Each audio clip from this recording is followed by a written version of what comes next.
Now that we've got the rear diff out of the frame, got it sitting in a drain pan so we don't get it everywhere. Got the tools ready.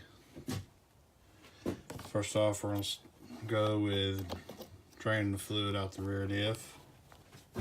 Alright, so what we got is a little bit of crud. And of course, nothing ran out. Just straight up metal, bird nest, dirt, mud, everything else. So not even nothing come out of it. So we're gonna start cracking open the case now. And once you get your bolts out using a 13mm socket and an impact, so I don't have nothing to vise it down with. Now we gotta split it open. I've pecked on a little bit with a little ball peen hammer using a pry bar, and now I'm about to try a flat chisel. And it is silicone together, so I'm sure it's stuck a little bit. And we'll see what happens from here. By the way, this is all that came out of it. It's pretty much water.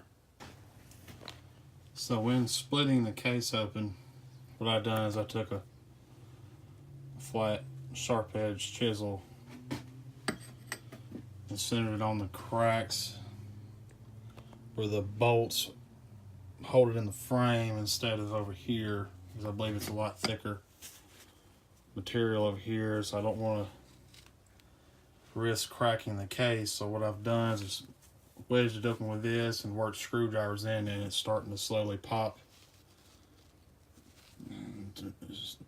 away from the case in here. And so far it took me about 30 minutes. Finally got her to split open. I had to use about every chisel I owned to work my way around and pry this damn case open. Finally got it to pop off, so it looks to me once it has about an inch gap, it'll finally free up from one of the bearings, if not both. And let's see what it looks like on the inside.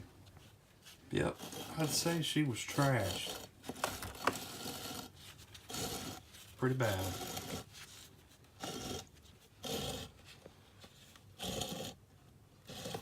I have found a pretty good bit of broke pieces, so I bet you one of the gears is broke off. So, can't believe I was riding like this.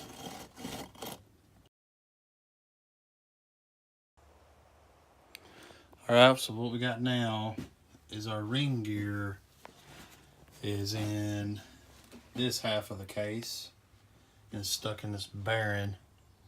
So what I'm doing is I got my two 2x4s on both sides, make sure that they're on the stronger side of the lips and my ring gear can pass through the bottom, and I got enough clearance that once it comes out of the bearing it should just drop right in the pan. So what I've done is I got a broke hammer stick that's just perfect size, or you can find something that's not going to mar up the inside of this, so we don't have any problems sticking our axle shaft in. And a big sledgehammer, well, not too big, but big enough. And we're going to try to pop this out. Alright, so about 20 to 30 swings. Got it down past a dual cone seal right here. Popped that out with a pry bar. And I was able to get the stick down in there. And now it is out. So, of course, we've got sludge everywhere. One of the things that I need to find out is that if we have a broke piece on our ring gear, so far everything looks good.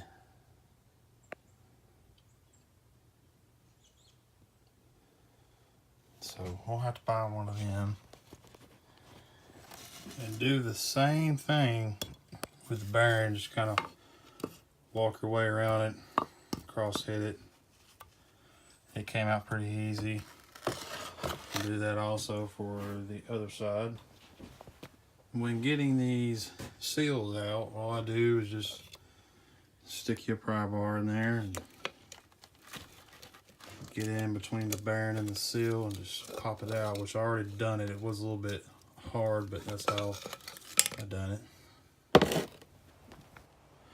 Now we need to get the pinion out of this housing, and you will need a 15/16 socket, and I used my electric impact for this and it took it right off along with some PV blaster.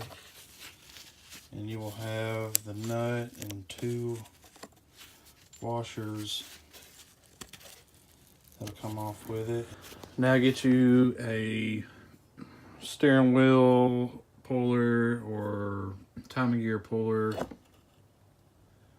Just stick on that, get your impact, and then pull that off of the shaft right there. And once you get that piece off there with your puller, then take the pry bar and pop this seal out right here.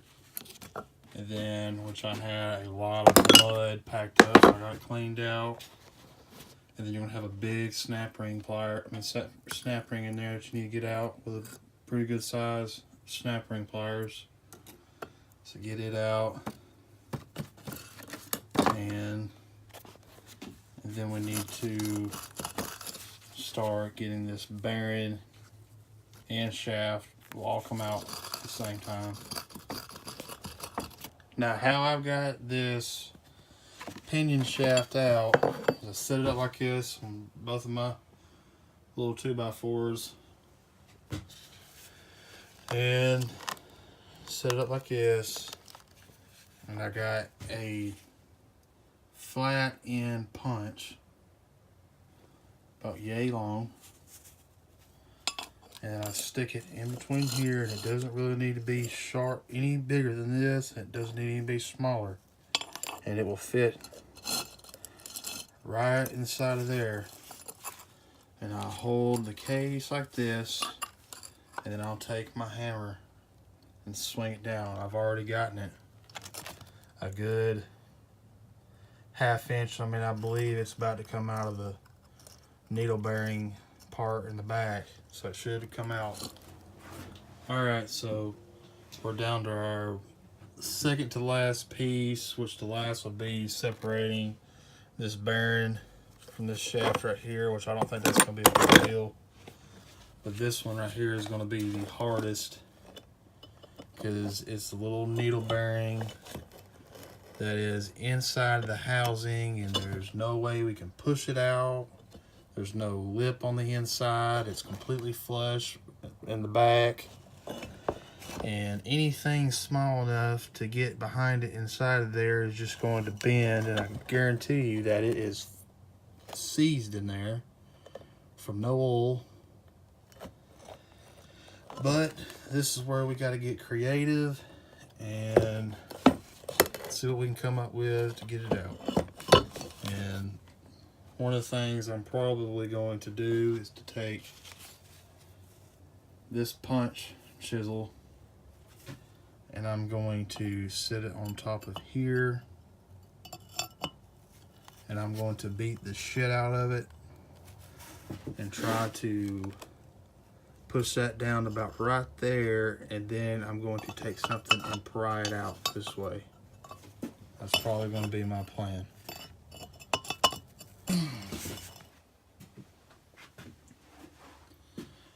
Alright, so what I've got now is that I have beaten that down, this punch, and what I'm trying to do is to roll this thing in. So if we can get this to fold in, it will release the pressure of this outer part right here. And squeeze it in, and then we will work its way out. But after I got it this far, you see my needle bearings inside of there. As I'm beating inside of it, I don't want those needle bearings to mess with the back side of the housing. So we need to dig out as much parts as we can, get it out of the way so we don't scar up nothing. And I believe I can get the inside of that bearing ring split already, and that'll help release the pressure. Notice how I have got the inside of the needle bearing cage to come out, and what I want to do is take a screwdriver and keep folding it in like that, and as I am rolling it up, it's squeezing all this shit in here, making it smaller, and I'll be able to pull that out, and that'll relieve some of the pressure off this outside of the bearing. Alright, I've got the roller, needle bearing roller cage out now. Now all the little needle bearings are out, so go ahead and dump that shit out. I got a little bit left. I can get it out with a magnet. Alright, now that I've got that inner needle bearing cage out, now I've got some inside lip to grab onto. Now what I have here is a bearing puller that I bought probably 3 or 4 years ago and never have used it. And I figured this would be perfect for it. And pretty much it's got 3 jaws that'll go on the inside. Then you tighten up this to spread them out.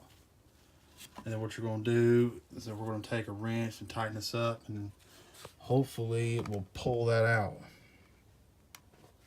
And we'll see what happens. I would videotape it pulling out, but I had nobody to hold the camera. Alright, so what we got here is our puller is doing the work. It is pulling it out with ease. And this is a puller that you can buy from Harbor Freight. I think it's like $10. And it actually will, it's got these little arms that go on, and I took it off, but I think I'm gonna have to put them on for the rest of the way because I'm pretty much bottomed out. I might just stick them up under here like this, and it's pulling it. And this is what we got. And see how when we pull the needle bearing cage that we have a pretty good lip that we can get in there and pull from. And even that burr that I was talking about earlier, and pretty much smooth it back out, because since we pulled this out, and it's pretty much smooth. You can see the little nick about right there. I'm still going to take some emery cloth and rub around the edges a little bit after I get it cleaned up. And next is pulling that bearing off. Alright, last is that we're going to get this bearing off of this shaft. And what I am doing is I am putting my 5/8 deep well socket inside here, and it fits perfectly in here. And I wanted something tight, something that's not going to mess our threads up nor our splines. And I believe the threads are going up inside of there, which that doesn't mean that your 5/8 socket is going to fit just like this, but it needs to be something very tight, but also something that's not going to affect your threads right here. Otherwise we'll probably either be buying a whole nother shaft. And so far I've gotten it probably a 1/4 inch of the way, and I'm gonna keep tapping some more. Alright, so we got the pinion shaft out of the bearing. We didn't mess up any threads, and we're going to head and screw that nut on down there just to be sure. And even I forgot to tell you that before you knock that shaft out, it'd be a good idea to go ahead and take that O-ring off so it doesn't get caught in between here as you're trying to hammer it out. And now we're ready to clean everything up and build our diffs.